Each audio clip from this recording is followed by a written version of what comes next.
Jessica Alstrom, spiritual teacher, medical intuitive, and quantum integration specialist, answers your spiritual questions and assists you through understanding your personal process while providing tools and techniques to move swiftly through the journey back to light.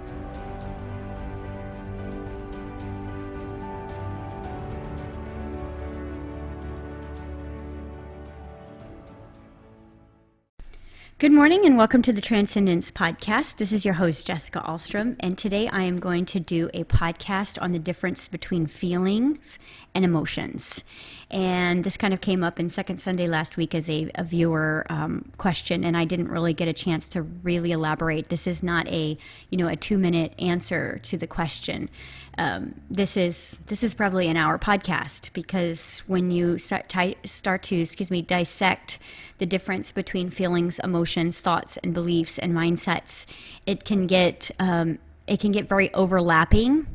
And although I don't think that you need to cognitively understand this on some superior level, you do need to have a awareness of how this whole mechanism works together, and how you can use and understand your thoughts, feelings to take back deliberate control over your life. Well, like I said in Second Sundays, feelings are magnetic energy and emotions are electric energy. And electricity is constantly flowing and constantly moving and constantly in connection with everything else. And electromagnetic energy has a density to it. It has a gravity-like effect. It's pulling. And a feeling is usually it's always generated through the heart.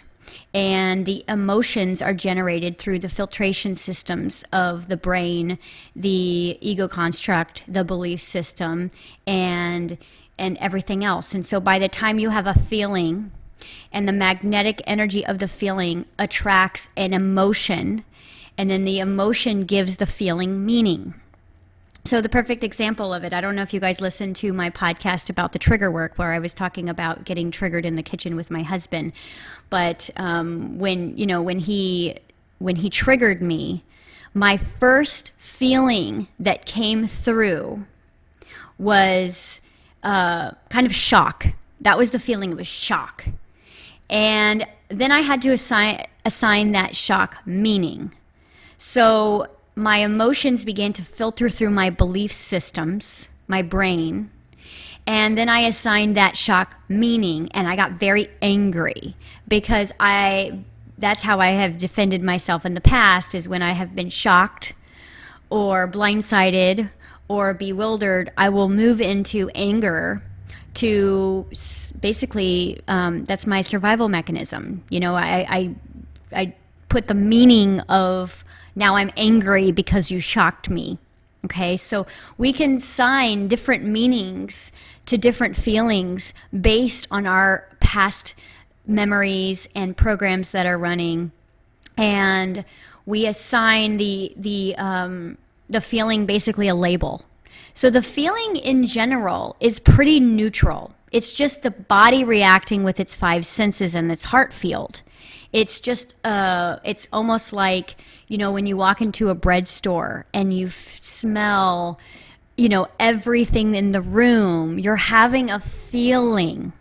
Now the brain has to actually decide what that smell and that space and those people in the room, what does it feel like to the meaning? So what is the emotion now that needs to be in alignment with the feeling based on who you believe yourself to be? Now I have to assign meaning to the smells and the sensations of the bread store. And so now I'm going to assign that this bread store feels like my grandma's house growing up. And now I'm going to have all of these nostalgic memories come through, and these emotions of maybe even missing my grandmother. So the feeling is the initial response to your environment without real meaning, okay? It's just like, it smells lovely, it smells gross. It's more of those 5 senses reactor place from the heart space that's generated down deep within a dense place. And until we assign the emotion to the feeling, there is no meaning. Okay, so like this morning, and I'm pretty cognitive, so I wouldn't expect most people be able to do this maybe in their first try when you start to get conscious of the feelings and emotions that are running constantly 24/7. But I'm pretty cognitive these days, and I've learned to catch myself right before an emotion is attached to any sort of feeling. And this morning I'm driving to go to the gym, and I'm driving along, running late, dropped my son off at his Montessori, and I'm about to get to the gym, and my oil light goes on in my car. Well, that's a feeling. So I'm looking at something and I'm registering a feeling.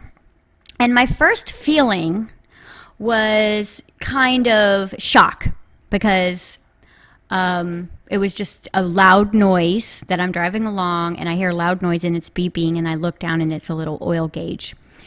And so now I'm going to assign that feeling meaning. And the first thing that my mind goes to is I need help, because I don't really know what to do when my cars do this, because I'm going to tell you right now, I'm really kind of ignorant when it comes to cars. It's definitely not been my highest joy to learn about them. And so this is a little bit of my codependence getting triggered. And I immediately thought, I need to call someone. As I was dialing my husband's phone number, I started to assign all these different emotions, because I had felt like I kind of worked through the problem by just calling him.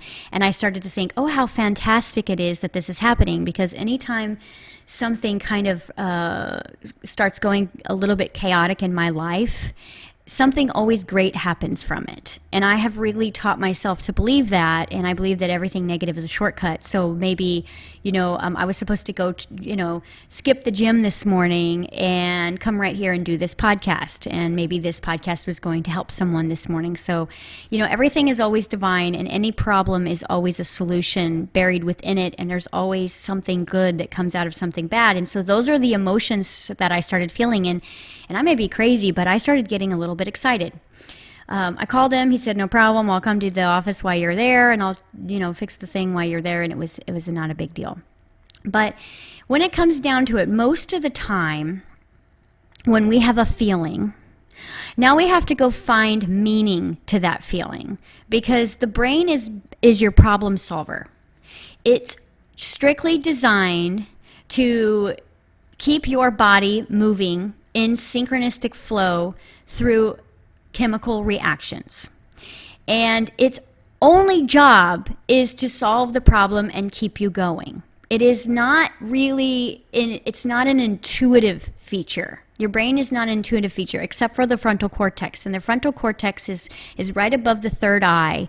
And that's your access to your imagination, and your pineal gland, which is your access to, your spiritual connections. But the rest of the brain, the left and the right hemisphere, is really, really designed to, keep you focused on circumstances and solve problems so that you can basically exist in a body.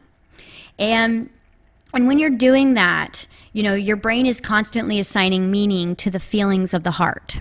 Now, if you've been hurt, right, you might have a feeling of love that immediately the brain is going to process a feeling of fear that moves right in next to it, because every time you've felt love before, you've been hurt. So now your brain has to remind the heart that we've been hurt. And so it has to create meaning of love. It's kind of like, look at something you love unconditionally, and maybe it's a pet, or it's your garden, or it's your children, or it's your spouse, or something. And if you've been hurt in the past, every time you go down deep, deep, deep into the feeling of loving that person, place, or thing, the brain will trigger fear along with it. The emotion will pull the energy in motion down to assign the meaning of the feeling, and then it's tainted. And so that's why we call, that's why I talk about human love, which is fear-based love, where you love it so much that it hurts, and then you're afraid to lose it because you've lost so many times in the past. And now you can kind of understand why we do so much brain entrainment here, We never have to work on your feelings. Your feelings are your genuine first reactions to your environment based on your soul's frequency, your heart's frequency. And the brain is the one that manipulates, the energy and puts meaning on it. And the only meaning it has is the meaning of where you've been, experienced, and lived through. So you could have a very genuine feeling that is followed by an emotion which immediately brings you down. And you can test this theory today when you do a visualization. And the visualization would look like this. So say you're in a lack state of being right now with money, and you're really trying to work through that. And you go into a visualization and you go down deep within inside of you and you find that feeling of abundance. And it feels so natural and it feels so vivid, and you can feel your heart warming up, and you can feel what you would do with all of your abundance and how many people you would help, and how well you would be, and how free you would feel. And this just starts to bubble up within you. And immediately all of your beliefs about lack now have to be triggered through energy in motion, emotion. And now it's almost like logic shows up and says, yeah, but you're not going to have that. Things never work out for you. You've just signed the emotion of, I love it, but I can't have it. So your emotions are where you really need to be checking on, because your emotions are the ones that sabotage you, okay? So maybe you wake up in the morning and you're really, really motivated to go to the gym. And you're like, I'm really going to go and I'm going to exercise because the exercise really makes me feel good all day, and it's going to give me a great state of being. And you get up and you look in the mirror and you're triggered through the emotion of how far you have to go in order to get to your goal. And then you're triggered by all the other times that you've failed. And so now your emotions are running rampant and you are contradicting yourself. So you could look at the heart field working with the 5 human senses to create a feeling, and the energy in motion that is created by the thoughts that are pulled from the belief systems now have to filter through the brain and tell the body, yeah, but you can't have it. Okay, I hope this is making sense, because it's right there where your consciousness needs to be. Now, if you've listened to my podcast, How to Take Your Power Back, this is where I kind of generally talk about, the belief systems and the ego filtration systems of being, a record of the past there to sabotage your feelings. Because if you have a feeling of danger, and I want to explain something, because when you start to really, really look at this, you can see the difference between feelings and emotions very easy. Danger is a feeling. Fear is an emotion. They're very different, okay? Because danger is something that the heart field is working with the 5 senses to let the body know what's going on in its universe. Completely neutral. Danger is completely neutral.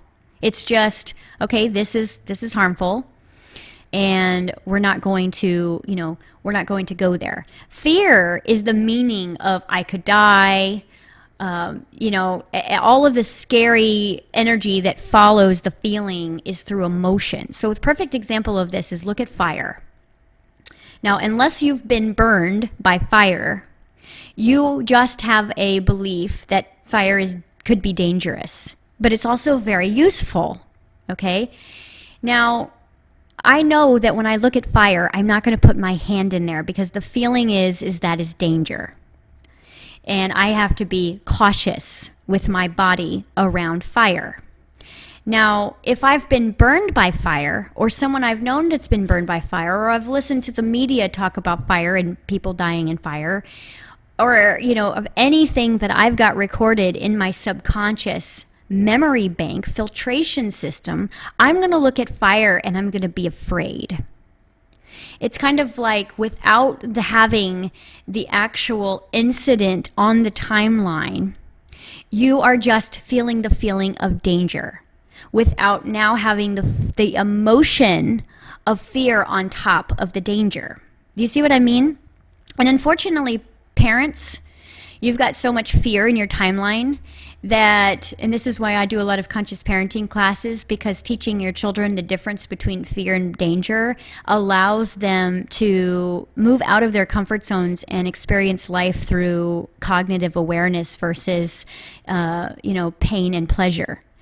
And this is important that you as an adult learn this, because if you can realize that there is a difference between danger and fear, and there is a difference between reaction and response, and there is a difference between humiliation and the fear of being judged, and there's a difference between, higher self and lower self, then you can start to navigate yourself through your own awareness, and you can be more aware when you get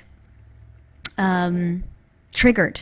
So the perfect example of this is, and this takes a lot of practice to be basically in the awareness point between your feelings and emotions. It's almost like, that's why all the New Age teachers and spiritual teachers talk about being in the present moment, because if you're not in the present moment, the feeling will move through you and it will ignite an emotion. And by the time you're aware of what's happening, you're in the emotion and you've not even been able to really feel the feeling. It's just now tainted and mixed in like soup. It's like, the feeling is the broth and the emotion is the noodles and the vegetables. And you look at it as just one soup, but it's actually very separate ingredients that make up reality. And when you are not cognitive of your feelings, then emotions are just the logical next step. And the emotions are what you're able to control if you wanted to. But you've got to be conscious in between the feeling and before the emotion is given birth to, and the thoughts start running, in order for you to be able to be a deliberate creator of your reality. And so it's kind of like a lot of teachers talk about catching your thoughts and catching and being more, conscious of your emotions. But if you can get conscious of your feelings and then say, you know what, my whole life, every time I've loved something, I've lost something. And every time I've had money, I've lost it. Or every time I've gotten into a relationship, it's ended badly. So the next time I have a genuine feeling, I'm going to be there with that feeling and decide what emotion to give it. Because you have to realize that the universe is listening to you in 3 different ways. It's listening to your conscious experience, your subconscious experience, and your unconscious experience of what has been done to you, what will happen to you, and what could happen to you. And so there's a lot of magnetic energy that's being pulsed from your heart and your body and even your brain, but the brain doesn't contain as much electromagnetic energy as the heart field. The heart is very, very, very magnetic. And so the heart really has the potential to pull everything and anything to it. The heart is also telepathic, which means it is the phone line between every other person on the planet. And when you have an emotional connection with someone, then you literally could focus your heart-based energy towards that person and they could call you out of the blue.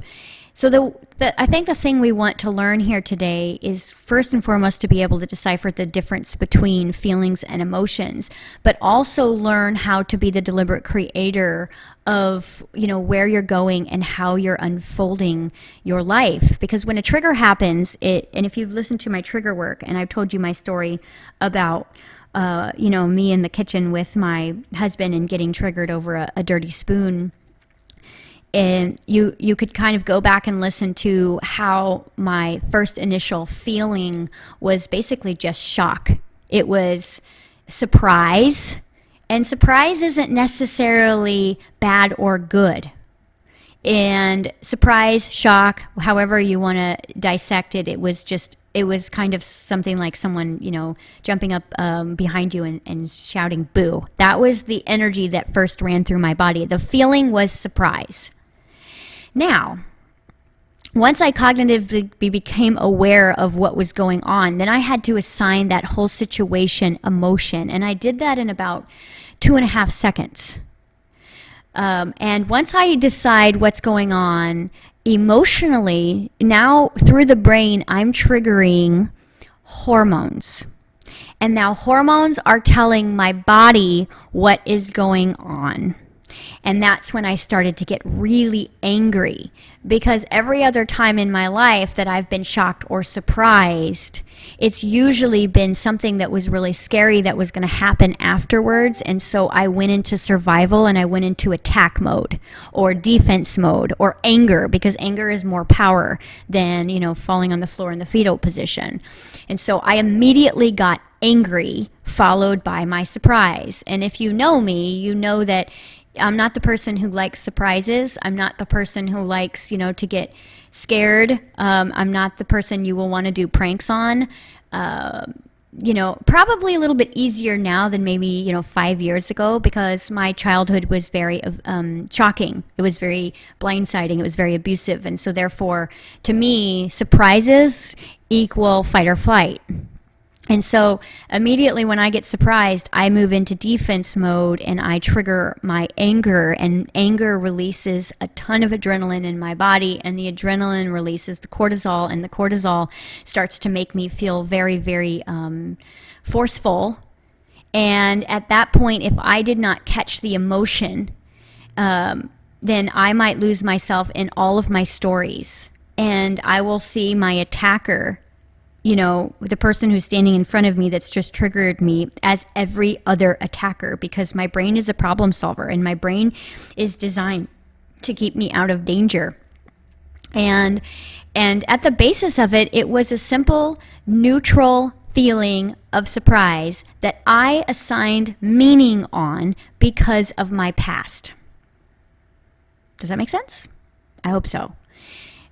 Because when you realize is that your emotions and your feelings are completely separate from each other, and you're assigning the meaning of the feeling with emotion, it becomes a cocktail that law of attraction listens to, and it determines what character you're playing. Now, I'm the character that whenever I get surprised, I lose it and I get so angry, and that adrenaline sits there for, minutes until I can breathe my way out of it. Now, I'm pretty conscious, and so I can catch myself most of the time before the emotion comes in. And the emotion is kind of your bully, and I'm not saying that emotion is bad, because if your consciousness is there before the emotion gets triggered from the memory bank, your higher self can use emotion to communicate directly with the heart and create a spark of intuition. So it's kind of like this morning when I'm in the car and my first initial feeling with the check engine or the check oil light comes on, and it's almost like that shocking surprise feeling again. It's the same feeling that I would get if I got pulled over by a police officer or someone jumped out of the closet and yelled boo. It was literally just surprise. And then I had to assign a meaning on it. So now, I'm pretty conscious, and so there's also a lot of timelines where I've broken down on the highway with small children, with cars, especially being in Los Angeles where there's 40 million people. And so I have a lot of trauma attached with breaking down. But I've done so much timeline work that the trauma wasn't there anymore, and it was just like, okay, I just moved into solutions. And as I'm dialing, my husband's number, and it's ringing and ringing and ringing, I've had, 10 or 15 thoughts about, whoa, anytime anything happens like this to me, it usually means confusion is blowing off my life and something really, really good is going to manifest, because I have changed my belief structure that nothing has a negative meaning. Everything is part of the puzzle. And even the not being able to get to the gym this morning and going right to work to make sure that my car was okay so that I could come in here and do this podcast for you guys. This was what I was supposed to do, and I trust and honor everything that happens in my reality as my message and my messenger. And if I'm not conscious, then I'm going to go into all of my memory bank of every time I've been scared that my car's been broken down, and I'm going to start moving into fight or flight, and I'm going to start dumping a ton of worry-based hormones into my body. My body's going to start getting those cold sweats, and I'm going to start breathing heavy, and my heart's going to start pounding, and now my body is having a visceral, emotional feeling based on the meaning that I gave the initial feeling. So this is kind of like confusing, and that's why I always tell you guys my crazy stories, because to me it's like you can understand the theory, but until you move into the practical application and find the stories with yourself that you've assigned a meaning on, then you can't really understand the difference between feelings and emotions, because it's one of those things that's very it's very scientific, and it's something that you can't see and touch and experience non-directly. I will tell you, the Institute of HeartMath is a great resource for all of you guys to do more studies on the genius of both the brain and the heart and the connection. And, the heart is where the feelings are generated, and the five senses are used to experience the feeling completely neutral, which means new to my reality, which means I'm not judging it. Feelings on their own are unjudged. They are just a body experiencing the sensations generated from the heart field. The heart is the seat of the soul. So the feelings are you, but until you assign them meanings with your emotions from the past, then you have no idea of whether it's real or it's not real. It becomes the difference between your brain puts the initial feeling as either fearful or dangerous or loving. And if you're not there to kind of catch yourself and say, okay, I had this initial feeling this morning. I woke up and I was really excited. Yet the last time I was excited, I got blindsided and things didn't work out for me. I just signed the emotional pattern of the old belief system and the old behaviors to contradict what my heart was feeling. And if you listen to my second Sunday and I talked all about the broken heart, what happens is, and I said something that you guys might have found unusual. I said your broken heart does not reside in your heart space. It actually resides in the brain. Because your brain has been the dictator and the tally counter of every single time you've been hurt in the past. And because your brain and body love you, they don't want you to be hurt again, so they have to remind you of every single time that things haven't worked out.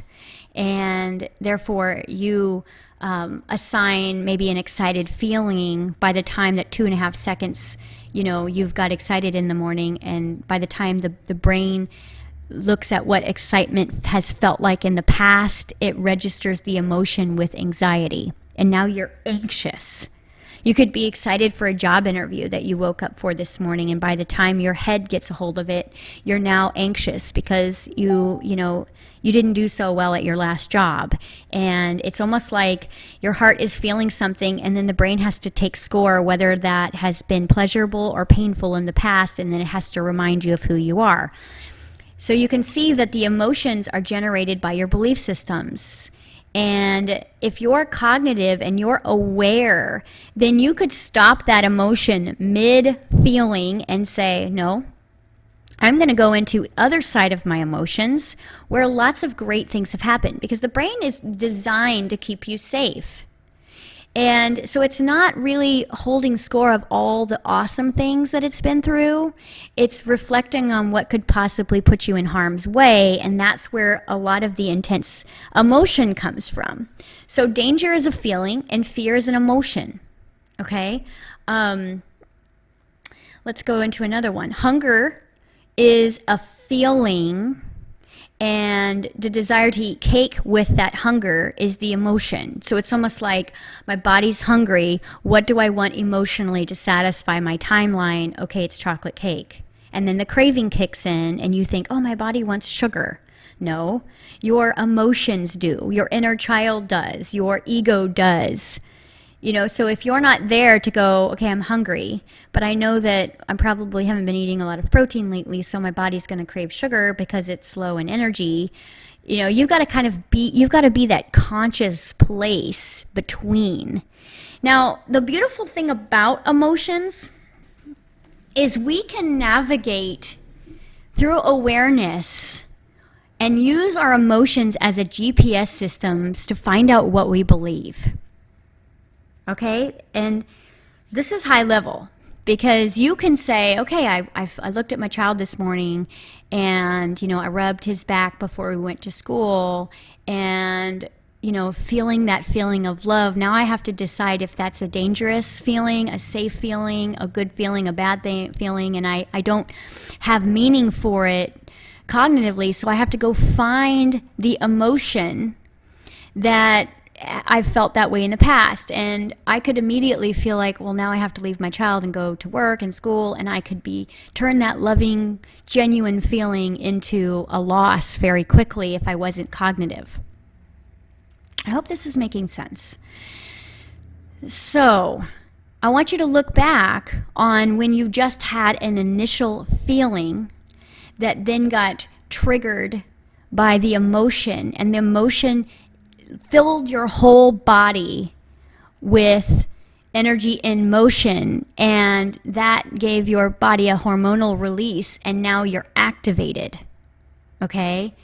And it's about a 2.5, 3 second process because you've been practicing not being aware of this difference your whole life. So you actually believe that your emotions are real. And that's because that's the character that you've built yourself into. That's where all of your self-sabotage comes from. That's where your feeling that pops up that you want to lose weight, and then your behavior is based on the emotion that I just can't because I really just can't break my sugar addiction. And how your higher self and lower self work into this is your higher self, anytime you are feeling bad, what your higher self is telling you is that you're buying into something that's going against who you really are. And when you feel good, your higher self is telling you that you are right on track. Okay? Now you have to understand the difference between feeling really good and feeling the urge to satisfy or cover up something. And the question I always ask myself is, if I'm confused by an emotion that gets triggered that feels like joy, but I'm not sure if it's coming from my ego or my higher self, I will ask myself, does this contract my life or expand my life by taking action? So like for me, I dealt with an eating disorder my whole life. And so when I was a little girl, I used food to kind of cover up my emotions, and I fed my feelings basically. And I also provided a very thick layer around my body so people wouldn't notice me as much. And that was my safety, security blanket. And food became my best friend, my worst enemy, my reward, my celebration, and it became something that I couldn't tell the difference of feeding my body for fuel or feeding my body to feel good emotionally. And so when I started doing all of this work, and I was really trying to work through the root causes of my eating disorder, and I was starting to be really, really cognitive of the difference between my feelings and emotions, and I would get a twang of hunger.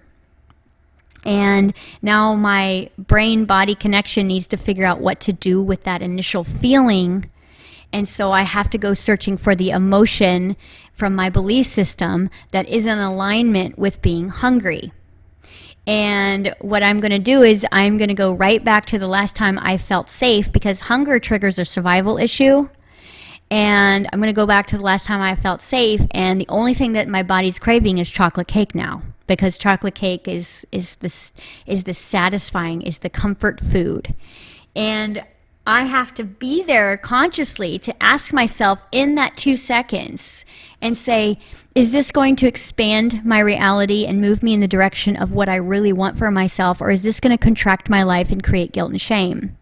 Is this going to contract my life and make me feel worse tomorrow?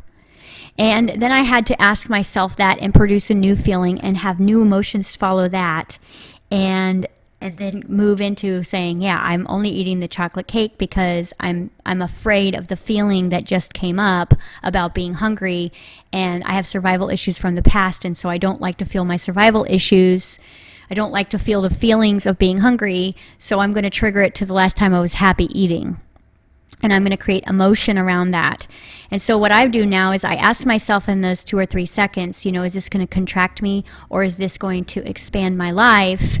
And by eating, some really good healthy food that's actually going to feed my body instead of feed my feelings or feed my emotions, then I'm going to expand my life. And the next day when I wake up in the morning, I'm actually going to feel good.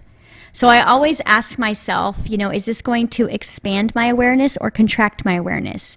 Because a lot of times at the end of the day, all you want to do is watch TV, or all you want to do is drink some alcohol, or, get on the phone with a negative friend and vent for a while. And you could ask yourself, the feeling is I'm overwhelmed.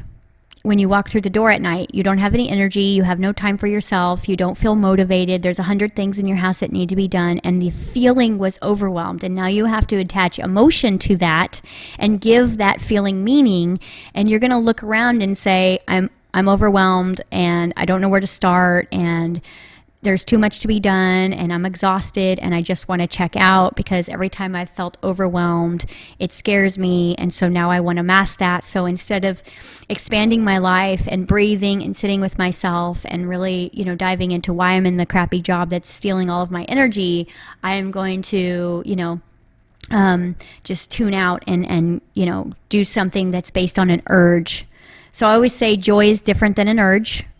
Urge is something that you think is going to make you feel better, okay? And joy is something that just feels better. And so, like I said, this is not a 20-minute podcast. This is a podcast that literally I could go on for another 2.5 hours, but I hope you got an initial understanding between the difference. The practice is in catching yourself and saying, why do I always assign feeling of love with fear? Why do I always assign the feeling of hunger with sugar? Why do I always assign the feeling of surprise with anger? And you can just start questioning yourself, because when you start questioning yourself, you've moved into a whole new plane of awareness. And when you move into a whole new plane of awareness, then you are deliberately in the driver's seat again, and you can take back your power. So that's all the time that I have this morning, but I will elaborate more on that. And like I said, check out the HeartMath Institute, and there is thousands and thousands and thousands of hours of training on, frequencies of the brain and frequencies of the heart field and the differences. But the reason why we do Brain Tap or Mind Fit here, which is our brain reentrainment system, is because a lot of the emotions that you have running rampant in your life and the decisions you make decisions based on your emotion. You don't make decisions based on your feelings. So we do brain reentrainment here because the heart is perfect. The heart is actually not broken. The way that the brain has viewed love is broken. So what we want to do is we want to re-entrain that brain back into a healed, whole perspective where the feeling can be neutral again. And that's where most people ask, we do a lot of testimonials with our Brain Tap system here. And the first thing that people notice is that they were in the same situation that they've been in a whole different, 100 different times, yet they reacted differently. Meaning they were in a stressful situation and it didn't trigger them into a fear-based place. They felt more neutral. So what the Brain Tap actually does is it neutralizes the old patterns of emotional programming that you've had for as long as you've been alive, and it puts your feelings back into a place of you being able to define them and from your higher self versus your ego. And it also gives you the opportunity to train your brain into having new belief systems that will generate more positive emotions. So if you've had lack issues your whole life, then your brain is going to be attuned to lack. So every time you don't have enough money, you're going to tap into all of those emotions where you were broke, and that's going to trigger fear. And fear talks to law of attraction. And then you're going to have more fear. So what we do is we put, clear out the negative programs in the brain that are triggering the negative emotions, and we put a positive belief system in the brain, and now the brain and heart are more in alignment with higher self, and you don't have to work through the filtration system or of response versus reaction. But the whole idea of being aware is to respond and not react. And so that's why you've got to learn to catch yourself, and you've got to practice this. You're not going to be good at this in the beginning. You've been just living on autopilot forever. And when you start to take your own power back and own deliberate focus, this is going to take practice. But if you can just start asking your questions, why do I always assign this with that? Why do I always feel, good? And then 2 seconds later, it's like, I feel like the rug is going to be pulled out from underneath me.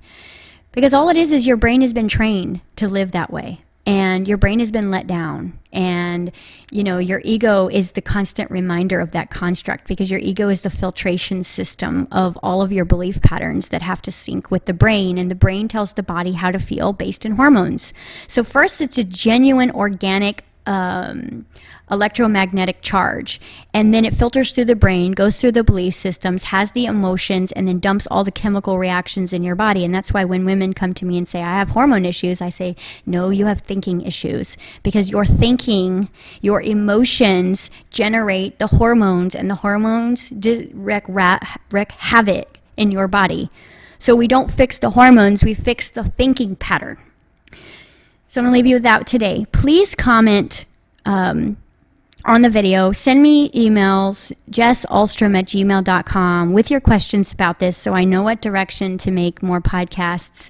If you're interested in joining our team, please, email me or email Susie at www.transcendencekc.com. If you're interested in being a life coach or just taking some classes, please get with us, and we will get back to you. I will tell you that if you're looking for a private session with me, I'm booked up about a month or two in advance, but I always have cancellations. So don't let that stop you if you're really desiring to work with me. Otherwise, have a fantastic day and investigate you today. Dive into you today. Ask yourself some questions today. Take your power back today. Face your bully in the mirror today, and find the positive aspects about yourself, and go into the memory banks of all the things that have gone right for you, because your brain is accustomed to finding the one thing wrong. And I want you to enjoy your day.